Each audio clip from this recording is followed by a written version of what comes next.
The financial system isn't broken. It was engineered this way. You are playing a game where they never taught you the rules, and every single day it is costing you your future. Let's start with the first rule you learn, usually the hard way, the modern ritual, taxes. The moment you earn a dollar, before you even feel its weight in your hand, a portion of it is gone.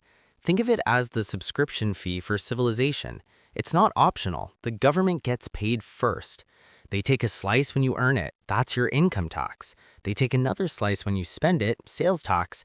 And if you're smart enough to make your money grow while you sleep, they take a slice of that too, capital gains. You are paying invisible partners for the roads you drive on, for national defense, and for the promise of Social Security.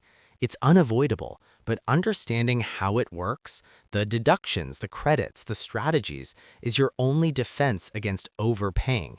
Knowledge is your shield. Once your taxed money hits your account, you probably think it's safe. You see the bank as a vault, a fortress for your cash, but it's not. It's a casino, and your money is the house's chips. When you deposit $1,000, it doesn't just sit in a drawer with your name on it. The bank might keep 100, but the other 900, it's immediately loaned out to someone buying a car, starting a business, getting a mortgage. The bank charges them a hefty interest rate, say 7% on that car loan, while paying you pennies on your savings, maybe 0.5% if you're lucky. This is called fractional reserve banking. It's the engine of the economy, but make no mistake, you are taking on the risk of the bank failing while they are collecting virtually all of the profit. It's a brilliant illusion of safety. This brings us to one of the most powerful forces in this entire game, interest. Interest is the price of impatience. It has two faces, like a coin. One side is a monster, the other a miracle.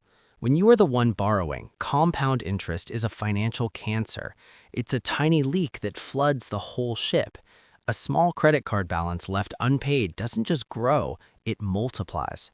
It metastasizes, turning a small mistake into a mountain of debt that can trap you for life. But if you flip the coin, if you are the one collecting the interest, it becomes a duplication glitch in the matrix. It's your money cloning itself quietly, exponentially, while you work, eat, and sleep. Compound interest can be your worst enemy or your best unpaid employee. The only difference is which side of the transaction you're on. Now, while you're trying to make your money work for you, there's another invisible force working against you, a silent thief. This is inflation. It's the reason a dollar today buys less than it did last year. It's not a sudden explosion. It's a slow, relentless erosion, a constant, quiet pressure that grinds down your purchasing power. It's caused by a simple economic imbalance, too much money chasing too few goods. So the government and the central bank step in to fight it. They raise interest rates to make borrowing more expensive, to cool off spending. The idea is to slow the economy down just enough, but sometimes they hit the brakes too hard. And not slow down often triggers the next phase of the game, the economic reset, the recession. This is the collective hangover after the economic party. The music stops, the lights come on, and reality hits. Companies that were over-leveraged go bust. Jobs vanish. The optimism of the boom gives way to the fear of the bust. It's the brutal, unavoidable reset button on the entire economic cycle. Boom, peak, bust, and then recovery. Recessions are painful. They hurt real people and real families, but they are as natural to the system as the seasons. They clear out the excess and lay the groundwork for the next period of growth. During all these cycles, your ability to participate, to get a loan, a mortgage, even a credit card, is governed by a single, mysterious number, the trust algorithm, your credit score. This three-digit number isn't a measure of your wealth. It's not about how much you have. It's about how good you are at being in debt. It's an algorithm that decides if you deserve a home or a predatory interest rate. It's a game based on a few simple rules. Pay your bills on time. Don't use too much of your available credit. It feels rigged, and in many ways it is. But here's the secret. Once you learn the rules of this algorithm, you can rig it back in your favor. You can build your score methodically, turning it from a gatekeeper into a key that unlocks better financial opportunities.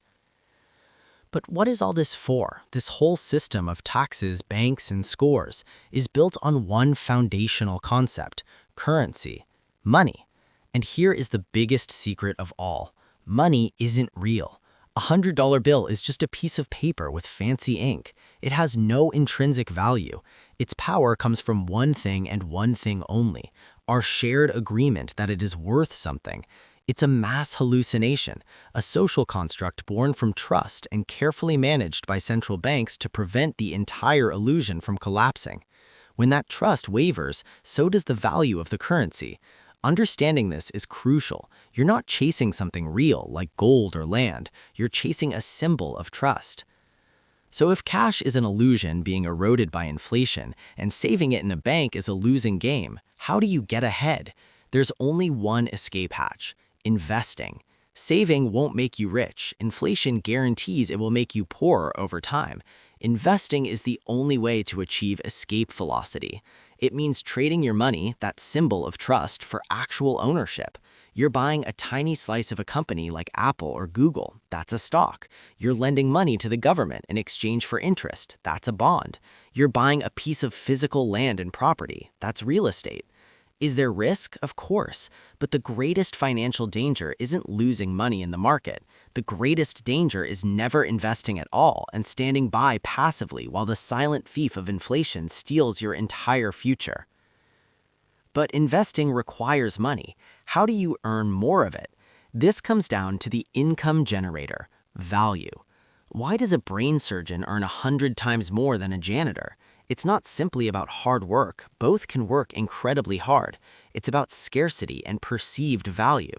There are millions of people who can clean a building, but only a tiny fraction who can perform brain surgery. That scarcity creates immense value. Gold is just a shiny rock, but we collectively decided it was valuable, so it is. The same applies to you.